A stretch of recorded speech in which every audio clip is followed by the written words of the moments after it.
విశ్వాసము మన క్రైస్తవ జీవితంలో చాలా ప్రాముఖ్యమైనది. హీబ్రూయులకు రాసిన పత్రిక 11వ అధ్యాయం 6వ వచనం ప్రకారం, విశ్వాసం లేకుండా దేవునికి ఇష్టుడై ఉండుట అసాధ్యము. దేవుని వద్దకు వచ్చేవాడు ఆయన ఉన్నాడనియు తను వెతుకు వారికి ఫలం ఇస్తాడనియు ఆయన నమ్మును. సో విశ్వాసము అనేది మన జీవితంలో లేకపోతే దేవునికి మనము ఇష్టలుగా ఉండడము సాధ్యం కానిది. Faith is the only basis of righteous living. మన విశ్వాసానికి ఆధారము మనం నీతిగా జీవించటము. And faith determines our Joy.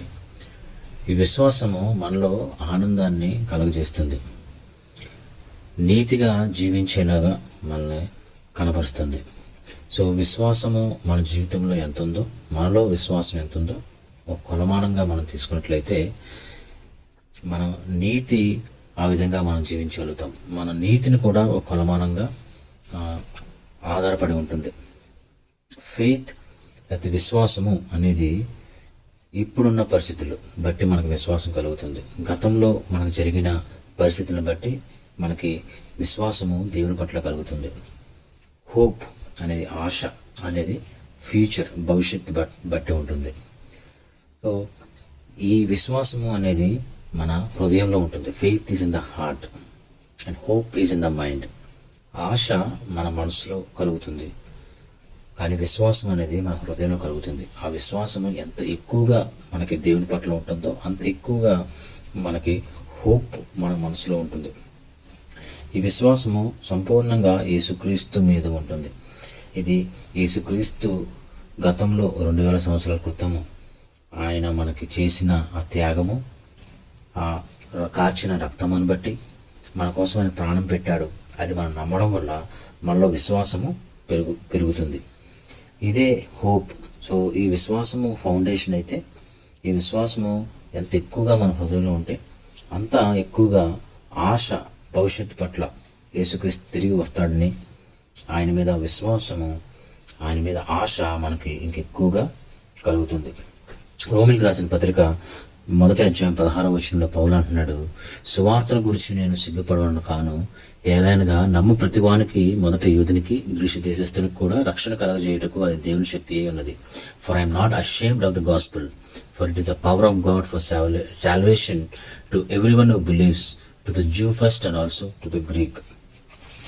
So విశ్వాసం ఏం చేస్తుందంటే మనలో సరిగ్గా మంచి ప్రవర్తన కలిగి నీతిమంతుడిగా జీవించేలా చేస్తుంది. మనం నీతిగా జీవిస్తున్నాము అంటే అది విశ్వాసమును బట్టే. విశ్వాసము ఎలా కలుగుతుంది మనలో? విశ్వాసము మనలో పరిశుద్ధాత్మ దేవుడు కలుగజేస్తాడు. Holy spirit is the source of our faith. పరిశుద్ధాత్మ దేవుడు ఒక క్రైస్తవుడిలో, దేవుని బిడ్డలో విశ్వాసము పెంపొందించాలన్నా, విశ్వాసం కలగజేయాలన్నా అది పరిశుద్ధాత్ముడు చేస్తేనే, ఆయన చేసిన కార్యాన్ని బట్టే మనలో ఆ విశ్వాసం పెరుగుతుంది. Faith comes by hearing God's word. దేవుని వాక్యం వినటం వలన, క్రీస్తు వాక్యము వినటం వలన మనలో విశ్వాసం కలుగుతుంది. ఆ వినడము పరిశుద్ధాత్మ దేవుడు చేసే క్రియ. God's word comes to us by the holy spirit.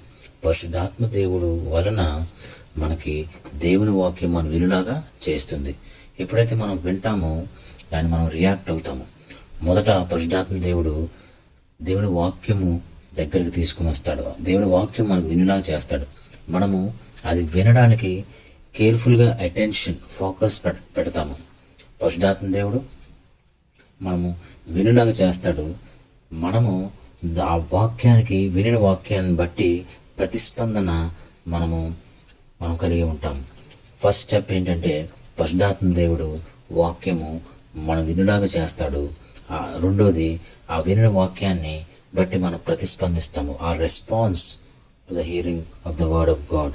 So ఆ రిజల్టే ఫెయిత్.